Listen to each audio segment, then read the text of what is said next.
പ്രേക്ഷകർക്കും നമസ്കാരം. റേഡിയോ ആറ്റ് SB അറിവിനൊപ്പം കൂട്ടം കൂടാം. നിങ്ങളുടെ കാതോരം ഞാൻ RJ ജർഷം ജിജോയാണ്. പരീക്ഷയായി അല്ലേ? പരീക്ഷകൾ എപ്പോഴും എന്തെങ്കിലും ആഘോഷങ്ങൾക്കൊപ്പമായിരിക്കും. പരീക്ഷയെ നമുക്ക് ആഘോഷമാക്കണം. ആത്മവിശ്വാസത്തോടെ നേരിടണം. പഠനവും പരീക്ഷയും എളുപ്പമാക്കാനുള്ള വഴികളുമായി റേഡിയോ ആറ്റ് SB നമുക്കൊപ്പമുള്ളത് എൽസ ടീച്ചറാണ്. ടീച്ചറിന്റെ വാക്കുകൾ നമുക്ക് ശ്രദ്ധിക്കാം. പഠിക്കാനുള്ള ചില സൂത്രങ്ങൾ.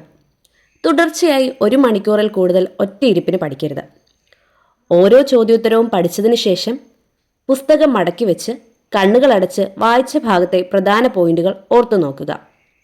അവ നിങ്ങളോട് തന്നെ പറയുക. ഏതെങ്കിലും പോയിന്റ് ഓർക്കാൻ പറ്റുന്നില്ലെങ്കിൽ പുസ്തകം തുറന്ന് സംശയ നിവാരണം വരുത്തുക. ഒരു പ്രാവശ്യം കൂടി കണ്ണുകളടച്ച് ഓർത്തെടുത്ത് നോക്കുക. നിങ്ങളോട് തന്നെ വീണ്ടും പറയുക. പാഠപുസ്തകത്തിലെ പഠിക്കുന്ന ഭാഗത്തു നിന്നും ഒരു ചോദ്യം ചോദിക്കണം. ആ ചോദ്യത്തിന് ഉത്തരമായിട്ട് വേണം പഠിക്കാൻ. പാഠപുസ്തകം വായിക്കുമ്പോഴൊക്കെ ഇങ്ങനെ ചെയ്താൽ ആ പാഠഭാഗത്തു നിന്നും പരീക്ഷയ്ക്ക് വരാവുന്ന എല്ലാ ചോദ്യ മാതൃകകളും നിങ്ങൾക്ക് മുൻകൂട്ടി മനസ്സിലാക്കാം. അങ്ങനെ നിങ്ങൾക്ക് ഉയർന്ന ഗ്രേഡ് സ്വന്തമാക്കാം.